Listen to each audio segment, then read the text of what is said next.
today I'll be showing you the Crop Matron from IC2. So first, if I quickly show you the recipe. For the Crop Matron, you're going to need 3 crops, 2 universal fluid cells, a basic machine case, basic chest, and 2 electric circuits. So pretty easy to come by. Oh, and you're also going to need to make yourself some crops, as well as fertilizer and Weedex. And Weedex is, well, shall we say, pretty hard to come by. The only way I know that you can come by it is making it manually, which is grind powder, redstone, and a universal fluid cell.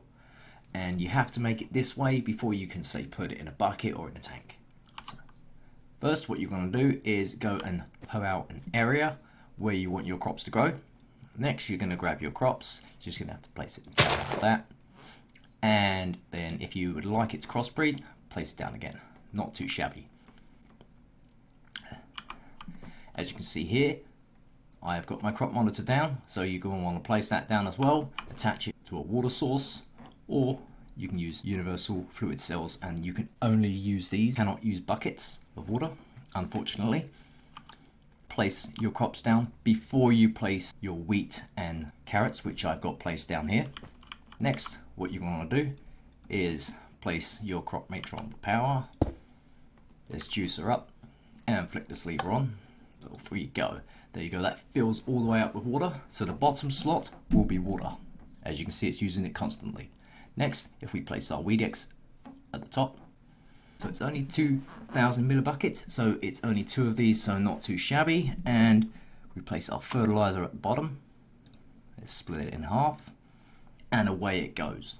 So the fertilizer will add 100 to its value, so increase its crop growth by 100 to its value. And that is pretty much it.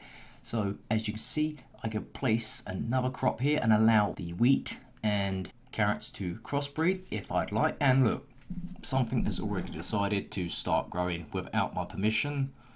I didn't ask you to go there. So if you ever come across your unknown crops, you may come across something like this, a unknown seed bag. And you'll want the crop analyzer for this. Make sure you power it up first. So if we right click and we chuck it through once, and then twice, and then 3 times, it should tell you exactly what it is. Its growth, its tier, and well, it hasn't really told me, has it? What about one more time? Nope. So I didn't get that crop.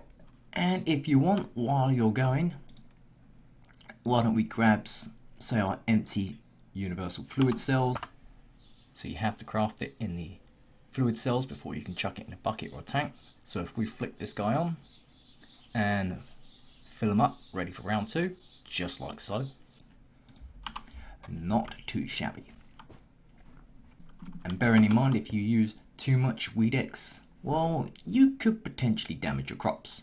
And just some notes to note about the Crop Matron. You can only use fluid cells in the Crop Matron, unless you want to use a tank and blast it with water. That's your choice. If you keep using Weedex, you will damage your crop's quality if you're after good quality for, I don't know, whatever project you're after. And you have to make Weedex manually. You have to manually craft it before you can place it in buckets and tanks, just like I said earlier. And also, the Matron is low power as well. So I hope that has helped you in learning how the Crop Matron works. So as always, guys, until next time, sit tight.